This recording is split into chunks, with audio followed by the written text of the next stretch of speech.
ఓం శ్రీమాత్రే నమ. ఓం శ్రీ గురుభ్యో నమ. హరి ఓం. అందరికి నమస్తే. అందరూ కూడా అమ్మవారి అనుగ్రహంతో అందరము బాగుండాలి మనసారి అమ్మవారిని ప్రార్థిస్తూ ఉన్నాను. ఈ రోజున శ్రీ లలితా సహస్రనామ వివరణలోని 511వ నామం నుంచి అయితే మనము విందాము. ఇంతవరకు ఎవరైతే ఈ నామాలు వినని వాళ్ళు ఉంటారో ప్లే లిస్ట్ లో అయితే ఇచ్చి ఉన్నాను, అక్కడి నుంచి అయితే వినడానికి అయితే ప్రయత్నం అయితే చెయ్యండి. ఈ రోజున మనము 511వ నామం నుంచి అయితే మనము విందాము. 511వ నామము బంధిన్యాది సమన్విత. ఇది 8 అక్షరాల నామం. ఈ నామంతో అమ్మవారికి నమస్కరించేటప్పుడు బంధిన్యాది సమన్వితాయే నమః అని చెప్పాలి. బంధిని అంటే బంధిని అని అంట.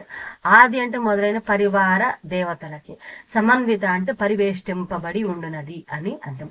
స్వాదిష్టాన పద్మానికి 6 దళాలు ఉంటాయి. ఆ దళాల్లోనూ వరుసగా 6 పరివార దేవతలు ఉంటారు. వాళ్ళ పేర్లు వరుసగా బ, భ, మా, యా, రా, లా అక్షరాలతో ప్రారంభించేవిగా ఉంటాయి. ఈ పేర్లు 1 బంధిని, 2 భద్రకాళి, 3 మహామాయ, 4 యశస్విని, 5 రమ, 6 లంబోష్టి.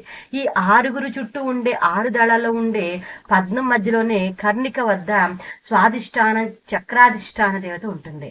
గర్భస్థ పిండ 4వ మాసంలో ఉన్నప్పుడే జీవికి కలిగే పోటీ తత్వ లక్షణము తనను తాను పరిమితులతో బంధించుకోవడం మొదలైన వాటికి సంబంధించిన బీజాక్షరాలు ఏర్పడతాయి.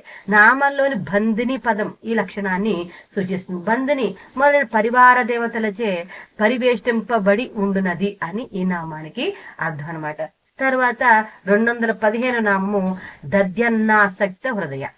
ఇది 8 అక్షరాల నామం. ఈ నామం అమ్మవారికి నమస్కరించేటప్పుడు దద్యన్నాసక్త హృదయాయ నమః అని చెప్పాలి. దద్ది అంటే పెరుగు, అన్న అంటే అన్నమునందు, ఆసక్త హృదయ అంటే ప్రీతి కలిగినది అని అర్థం.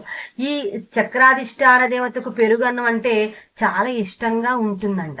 ఇంతకు ముందు నామంలో చెప్పిన లక్షణాల్లో ఉండే తేడాలు సర్దుబాటుకు ఈ దేవతకు పూజ చేసి పెరుగన్నం నైవేద్యం పెట్టాలి. అన్నప్రాసం జరిగిన శిశువుకు కూడా పాయసాన్నము, నెయ్యి అన్నము, బెల్లన్నము అయిన తర్వాత పెరుగు అన్నం ప్రారంభించమని సూచన నామంలో ఉందన్నమాట. పెరుగు అన్నము అని ఇష్టపడునది అని ఈ నామానికి అర్థం అనమాట. తర్వాత 513వ నామము కాకినీ రూపధారిణి. ఇది 8 అక్షరాల నామం. ఈ నామంతో అమ్మవారికి నమస్కరించేటప్పుడు కాకినీ రూపధారిణి నమః అని చెప్పాలి. ఇక్కడ కాకిని అంటే కాకిని పేరు గల దేవత, రూపధారిణి అంటే రూపము ధరించి ఉండినది అని అర్థం. స్వాదిష్టాన చక్రాధిష్టాన శక్తి దేవత పేరు కాకిని. ఈ చక్రాధిష్టాన దేవతకు సంబంధించిన బీజ కీలక న్యాస మంత్రాలని కాకార సంబంధంగా ఉంటాయని కాకిని నామలు మొదటి అక్షరంగా సూచిస్తుంది. ఇందుకు చెప్పిన విశేషణాలు, వివరాలు, లక్షణాలు అన్ని ఉండే స్వాదిష్టానాధిష్టాన దేవత పేరు కాకిని. ఈ దేవతకు చెప్పిన లక్షణాలు, వివరాలు అన్ని స్వాదిష్టాన దేవత ధ్యానం సంబంధించిన చెప్పిన ఈ శ్లోకాలు ఆయన కింది మనం చెప్తున్న ఒక శ్లోకము. అది మనం ఆదిష్టానాఖ్య పద్మే రసదళ సహితే వేదవక్త్రాం త్రినేత్రాం అస్తాభ్యం ధారయంతిం త్రిశిఖ గుణ కపాల భయాన్యంత గర్వాం మేధోదాతు ప్రవిష్ట మళి మద ముదితాం బంధిని ముఖ్యయుక్తాం పీతాం దద్యోధనేష్ట మభిమత ఫలదాం కాకినిం భావయామః. తర్వాత మనము 514వ నామం అయితే విన్నాం. మూలాధారాంబుజారుడ. ఇది 8 అక్షరాల నామం. ఈ నామంతో అమ్మవారు నమస్కరించేటప్పుడు మూలాధారాంబుజారుడాయే నమః అని చెప్పాలి. మూలాధార ప్లస్ అంబుజ, మూలాధారాంబుజ. మూలాధార పద్మమునందు ఆరూఢ అంటే అధివసించున్నది అని అర్థం. మనలోని మొత్తము భౌతిక శక్తిని అంతను నియంత్రణ చేస్తూ ఉండే చక్రాన్ని మూలాధారము అంటారు. ఇది షట్చక్రాల వరుస క్రమంలో మొట్టమొదటిది. ఈ చక్రం తాలూకు కొన్ని వివరాలు మనము ఇదివరకు ఫస్ట్ లో చెప్పుకున్నాం.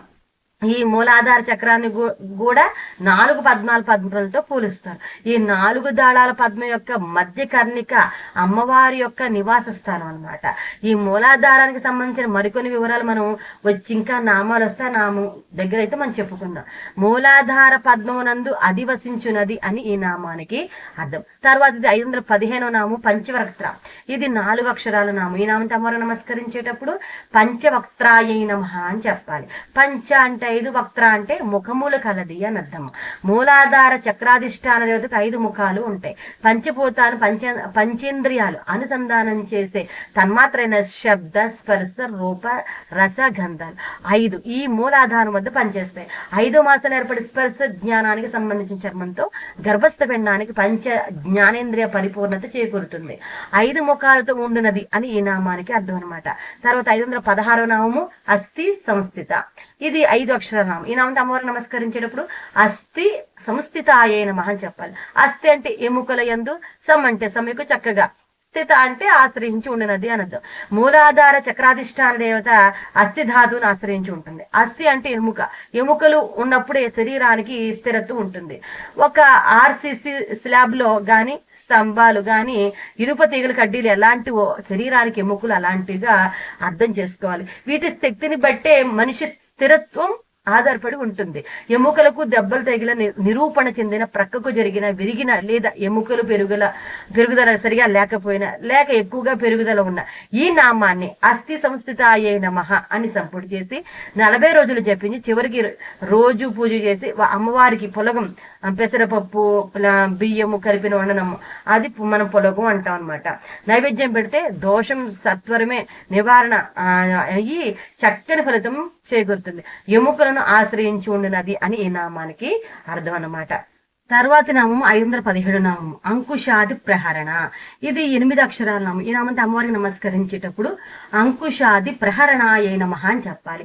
అంకుశ అంటే అంకుశము, ఆది అంటే మొదలైన, ప్రహరణ అంటే ఆయుధములు ధరించినది అని అర్థం. మూలాధార చక్రాధిష్టాన దేవత 4 చేతుల్లోనూ అంకుశము, కమలము, పుస్తకము, జ్ఞానముద్రను ధరించి ఉంటుంది. అంకుశం ఈ హెచ్ ఆకారంలో ఉంటుంది. జ్యోతిష్ శాస్త్రంలో శనిగ్రహానికి సంబంధించిన సంగీతం లేదా యంత్రం సరిగ్గా ఇదే ఆకారంలో ఉంటుంది. శనిగ్రహం జాతకంలో బలంగా ఉంటే ఆ జాతకంలో చేతులు, కాళ్ళు, వెనుముకలకు పైన ఎముక నుండి మనిషి పొడవుగా ఉంటాడు. అంకుశం వలన ఆయుధములు ధరించి ఉండునది అని ఈ నామానికి అర్థం అనమాట. తర్వాత 518 నామము వరదాది నిషేవిత.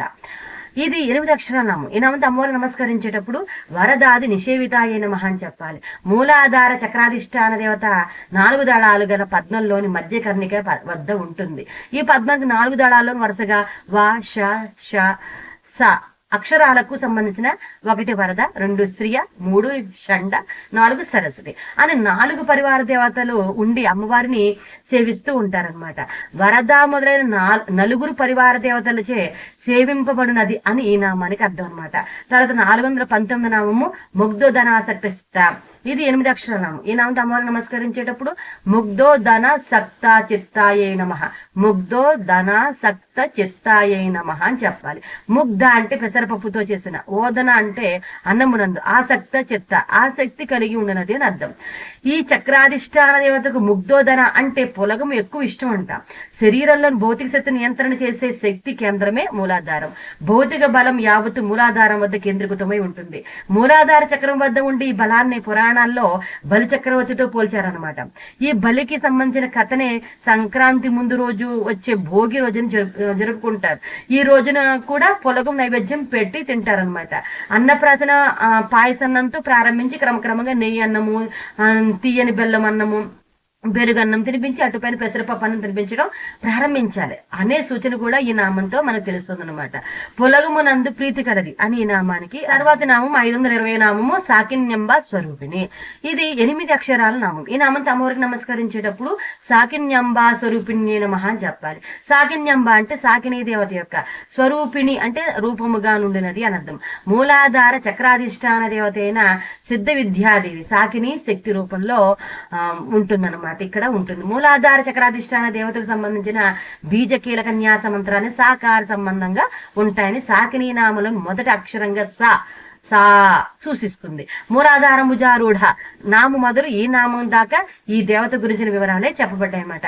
ఈ వివరాలన్నింటినీ మూలాధార చక్రాధిష్టాన దేవత అయిన సాకిని దేవత యొక్క ధ్యానానికి చెప్పిన ఈ క్రింది శ్లోకంతో మనం గుర్తు పెట్టుకోవచ్చు. అదే మూలాధారస్థ పద్మే శృతిదళసితే పంచవక్త్రాం త్రినేత్రాం ధూమ్రాభ మస్తి సంస్థాం శృణిమపి కమలం పుస్తకం జ్ఞానముద్రాం బిభ్రణాం బహుదండైస్తులలిత వరద పూర్వశక్త్యన్వితాతాం ముగ్ధన్న సక్త చిత్తాం మధుమద ముదితాం సాకినిం భావయామః.